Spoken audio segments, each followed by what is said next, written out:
40 ఏళ్ల టీడీపీ రాజకీయ చరిత్రలో ఎప్పుడు కూడా ప్రజాక్షేత్రంలోకి రానటువంటి నారా భువనేశ్వరి గారు 2024 ఎన్నికలప్పుడు ప్రజాక్షేత్రంలోకి రావాల్సినటువంటి అత్యవసర పరిస్థితి అయితే ఏర్పడింది.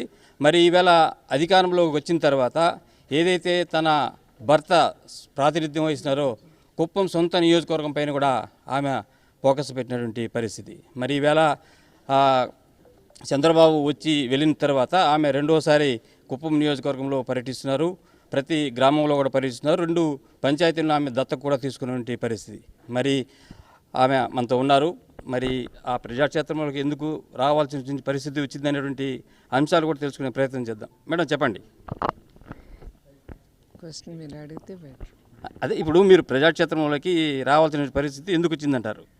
అదే మీ అందరికీ తెలుసండి, 53 రోజులు చంద్రబాబు నాయుడు గారు రాజమండ్రిలో ఉన్నప్పుడు ప్రజల కోసం, తెలుగుదేశం పార్టీ కోసం నేను బయటకు వచ్చాను.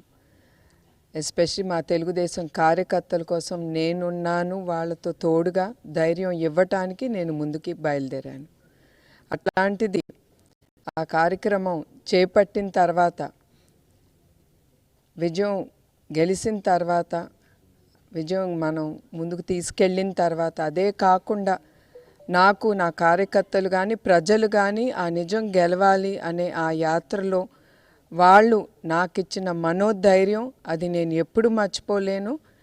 వాళ్ళు చేసిన త్యాగాలు నా సొంత కళ్ళతో చూశాను గనక నేను తిరిగి వాళ్ళకి ఏదో ఒకటి నేను చెయ్యాలి అనే ఆ స్ఫూర్తితో నేను ప్రజల్లోకి వచ్చాను. అట్లానే ఆ స్ఫూర్తితో కూడా కుప్పం నియోజకవర్గం వాళ్ళు 40 ఏళ్ళుగా వాళ్ళు ఎట్లా చంద్రబాబు నాయుడు గారిని నమ్మి 8 సార్లు ఆయన్ని గెలిపించి 8 సార్లలో 4 సార్లు వాళ్ళ వలన ఆయన ముఖ్యమంత్రి పదవిని స్వీకరించారు. వాళ్ళకి కృతజ్ఞత అనేది చెప్పుకోవటానికి ఇవాళ నేను కుప్పంకి రావటం జరిగిందమ్మా. అంటే ఈ నిజం గెలవాలనేటువంటి కార్యక్రమాన్ని మీరు ప్రారంభించడానికి ప్రధాన కారకులు ఎవరు, కారణం ఏమిటి? కారకులు మీ అందరికీ తెలుసు. ఆయన అక్రమ కేసులో, స్కిల్ డెవలప్మెంట్ కేసులో ఆయన ఏదో కరప్షన్ చేశారని ఆయన అరెస్ట్ చేశారు. కానీ ప్రజలందరూ అది ఏంటో అనేది వాళ్ళు నిరూపించారు.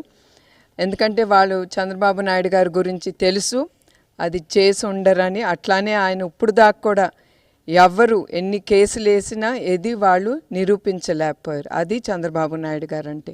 అందుకే ప్రజలు కూడా ఆయన కోసం ముందుకొచ్చారు, పోరాడారు. వాళ్ళ కోసం కూడా, వాళ్ళ స్వాతంత్రం కోసం, వాళ్ళ భవిష్యత్తు కోసం, అది నువ్వు చంద్రబాబు నాయుడు గారి నాయకత్వం మీద నమ్మి వాళ్ళందరూ అటు బయటకు వచ్చి వాళ్ళ స్వాతంత్రం, ఆంధ్రప్రదేశ్ రాష్ట్రం కోసం పోరాడారు.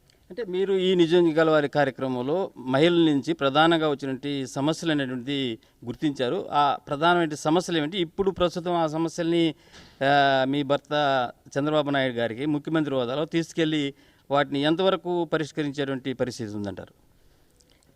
మీరు కూడా చూస్తున్నారు చంద్రబాబు గారి నాయకత్వం గురించి నేనేమి వివరంగా చెప్పక్కర్లేదు. ఆయన తప్పకుండా మహిళలు ఆయన మీద నమ్మకం పెట్టుకుని వాళ్ళు ముందుకొచ్చి పోరాడారు ఆ నిజం గెలవాలనే ఆ ప్రోగ్రాం అప్పుడు.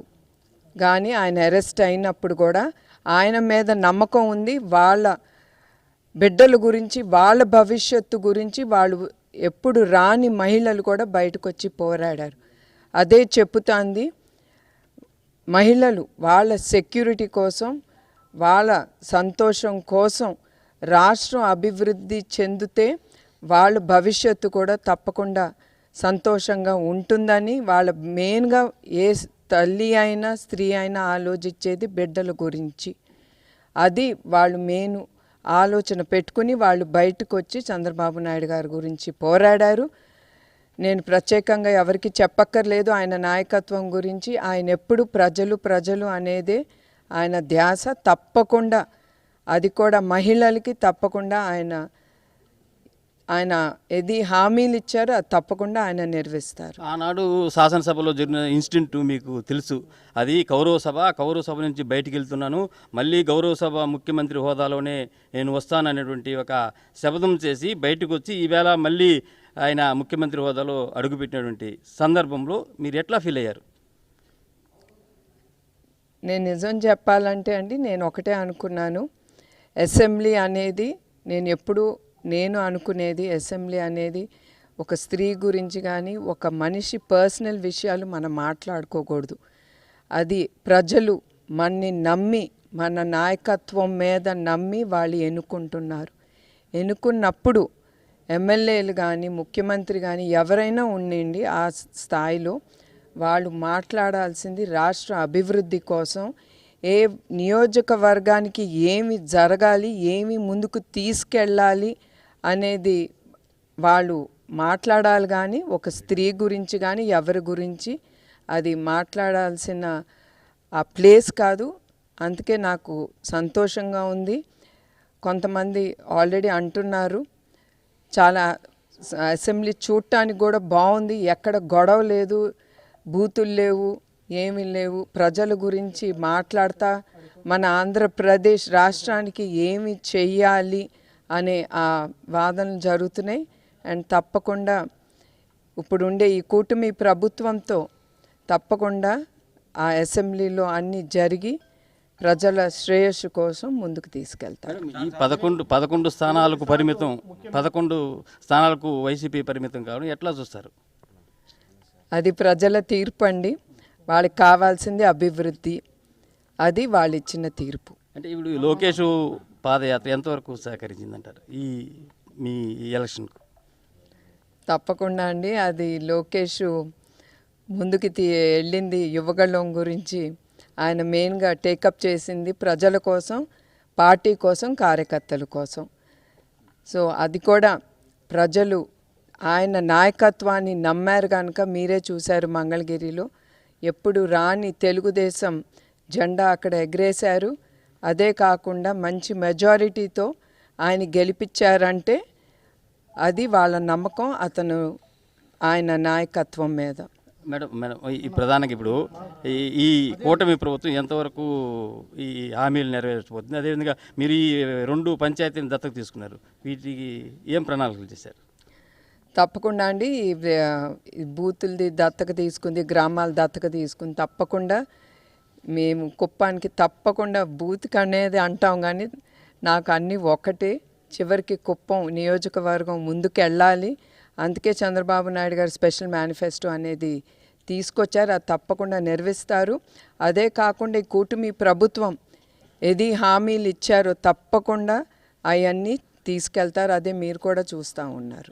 ప్రధానంగా మీరు భవిష్యత్తులో ప్రత్యక్ష రాజకీయాలకు ఏమైనా వచ్చే అవకాశం ఉందా?